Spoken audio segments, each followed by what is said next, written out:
সেনাবাহিনীর গোপন অভিযানে ধরা খেল সাবেক প্রধানমন্ত্রী শেখ হাসিনার ভাতিজা নিক্সন চৌধুরী। ফরিদপুরে ভাঙ্গায় বিশেষ অভিযান চালিয়ে ফরিদপুর ৪ আসনের সংসদ সদস্য নিক্সন চৌধুরী গ্রেপ্তার করেছে পুলিশ।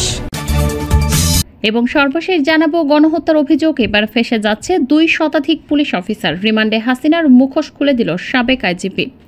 এতক্ষণ শুনছিলেন সংবাদ শিরোনাম, এখন থাকছে বিস্তারিত।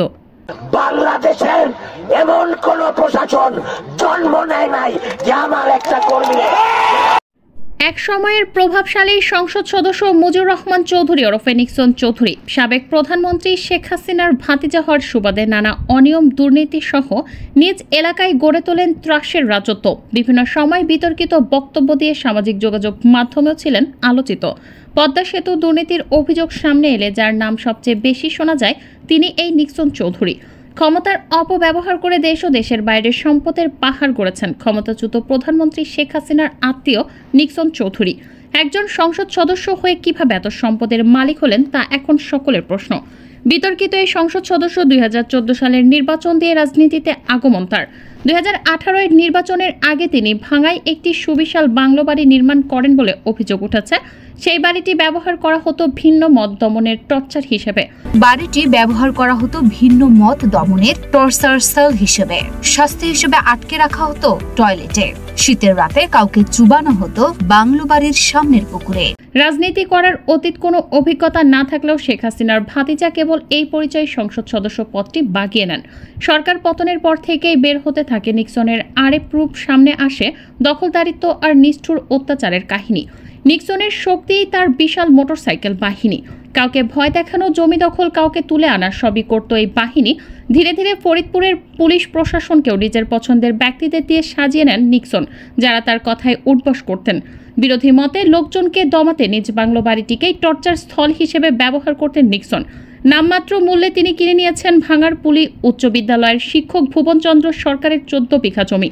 ২০১৪ নির্বাচনের সংসদ সদস্য হয়ে নিক্সন তার ভাইয়ের সঙ্গে মেতে ওঠেন জমি দখলে। ব্রাহ্মণপাড়ায় গড়ে তোলেন সুবিশাল বাগান বাড়ি।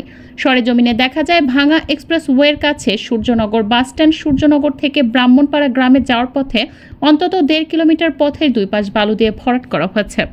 জায়গাটির নাম দেওয়া হয়েছে আইমান আইল্যান্ড। ওই এলাকার আশেপাশে ২-৩টি পরিবারের সদস্যদের সঙ্গে কথা বলে জানা গেছে তাদের অনেক জমি আইমান আইল্যান্ডে দিয়ে দিতে হয়েছে।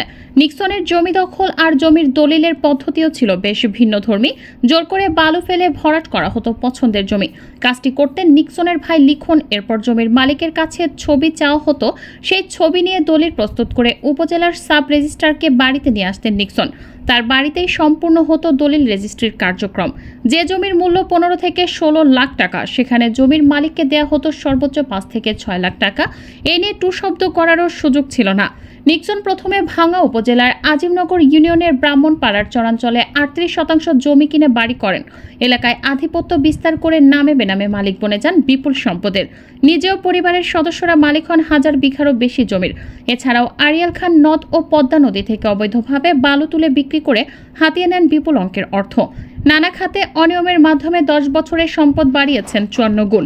এসব সম্পদের মধ্যে ঢাকার পূর্বাচল, আদাবর, গুলশান ও বনানীতে রয়েছে প্লট ও ফ্ল্যাট।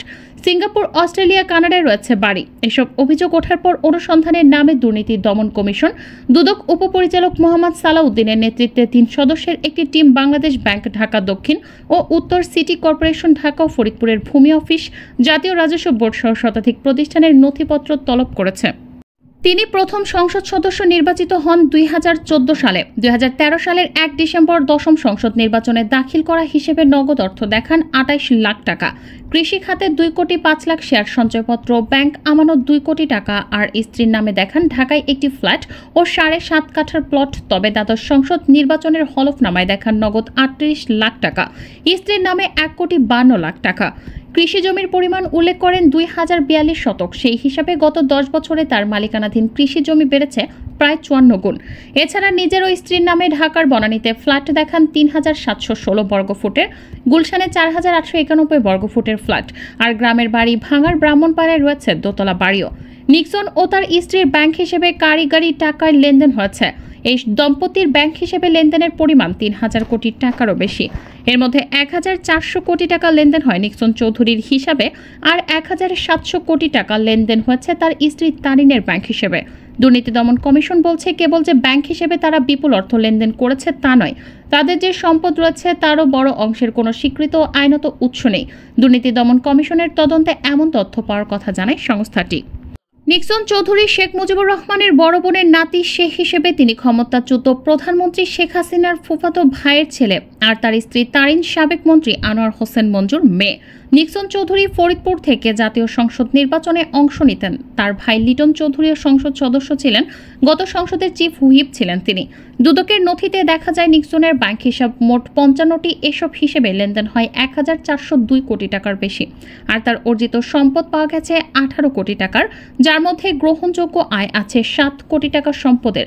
বাকিটা কোন প্রক্রিয়ায় অর্জন করেছেন তার কোনো তথ্য পায়নি দুদক। তারিন হোসেন আওয়ামী লীগের জোট নেতা আনোয়ার হোসেন মঞ্জুর মেয়ে। অবশ্য তারিন নিক্সন চৌধুরীর দ্বিতীয় স্ত্রী। তার আগের স্ত্রী মুনতারিনের রহস্যজনক মৃত্যু হয়।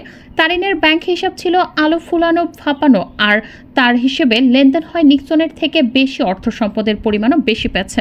দুদক দুর্নীতি দমন কমিশন বলেছে, তারিনের ব্যাংক হিসেবে লেনদেন হয় ১,৭০০ কোটি টাকার বেশি।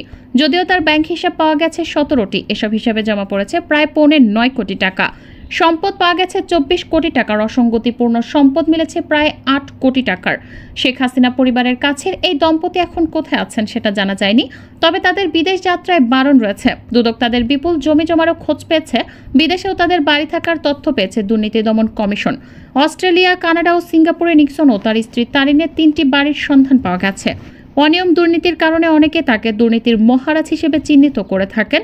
শেখ পরিবারের এই সদস্য যতটা না রাজনীতিতে আলোচনায় ছিলেন, তার থেকে বেশি ছিলেন বিতর্কিত সন্ত্রাসী কর্মকাণ্ডে। আওয়ামী লীগের রাজনীতিতে শুরুতে জড়িত না থাকলেও পেয়েছেন বিশেষ আনুকূল্য, যদিও সবশেষে তিনি যুবলীগের প্রেসিডিয়াম সদস্য ছিলেন। গণহত্যার অভিযোগ এবার ফেঁসে যাচ্ছে ২ শতাধিক পুলিশ অফিসার। রিমান্ডে হাসিনার মুখোশ খুলে দিল সাবেক আইজিপি। ২০০৮ সালে নির্বাচনে জয়ী হয়ে ক্ষমতা গ্রহণের সাথে সাথে আওয়ামী লীগের নেতৃত্বাধীন মহাজোট সরকার ক্ষমতা আঁকড়ে ধরে রাখার সুদূর প্রসারী পরিকল্পনার অংশ হিসেবে পুলিশ বাহিনীতে নগ্ন দলীয়করণ শুরু করে। ক্ষমতা গ্রহণের পর প্রথম ৪ বছরেই পুলিশ বাহিনীতে দলীয় অনুগত ৩২,০০০ পুলিশকে নিয়োগ দেওয়া হয়। এর মাঝে শুধু গোপালগঞ্জ জেলা থেকেই নিয়োগ দেওয়া হয় ৮,০০০ পুলিশ সদস্য। কোনো নিয়মনীতির তোয়াক্কা না করে শুধু দলীয় বিবেচনায় আওয়ামী লীগের অনুগতদের নিয়োগ দেওয়া হয়।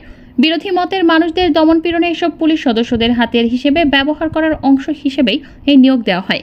ফ্যাসিবাদী আওয়ামী লীগ সরকার পুলিশ প্রশাসনের নিয়োগের ক্ষেত্রে মুক্তিযোদ্ধা, পোষ্য নারী ও এলাকাভিত্তিক সুনির্দিষ্ট কোটা থাকলেও তা একেবারে উপেক্ষা করেই নগ্নদলীয় বিবেচনাতে নিয়োগ প্রক্রিয়া শুরু করে। ক্ষমতা গ্রহণের পর প্রথম ৪ বছরের পরিসংখ্যান অনুযায়ী প্রধানমন্ত্রী শেখ হাসিনার এলাকা গোপালগঞ্জকে কেন্দ্র করে ফরিদপুর, মাদারীপুর, শরীয়তপুর ও রাজবাড়ী এলাকা থেকে ১০,০০০ পুলিশ সদস্য নিয়োগ ও পদোন্নতি দেওয়া হয়। গোপালগঞ্জে কোটা অনুযায়ী ৮০০ লোক নিয়োগের নিয়ম থাকলেও এই একটি জেলা থেকে নিয়োগ দেওয়া হয় ৮,০০০ এবং ২,০০০ নিয়োগ দেওয়া হয় বৃহত্তর ফরিদপুর জেলার বিভিন্ন উপজেলা থেকে। এসব নিয়োগের মাধ্যমে সরকার পুলিশ বাহিনীকে গোপালগঞ্জ করণের দিকে ধাবিত করতে থাকে, যা আওয়ামী সরকারের অন্যতম লাঠিয়াল এক বাহিনীতে পরিণত হয়েছিল। একে একে এবার দেখে নেই আইন শৃঙ্খলা রক্ষার নাম করে গদি রক্ষার জন্য গুরুত্বপূর্ণ পদে নিয়োগ দেয়া গোপালী পুলিশদের সম্পর্কে। সাবেক ডিএমপি কমিশনার হাবিবুর রহমান একজন গোপালী পুলিশ। এই হাবিবুর রহমান পুলিশ বাহিনীর গোপালগঞ্জকরণের ক্ষেত্রে মুখ্য ভূমিকা রাখে। ঠিকানা জালিয়াতি করে ১,০০০ কনস্টেবল নিয়োগ। দৈনিক প্রথম আলোতে ১ যুগ আগে প্রকাশিত এই সংবাদ থেকে জানা যায়, ঢাকা জেলা থেকে চলতি বছরে সর্বশেষ নিয়োগ পান ২৫৮ জন।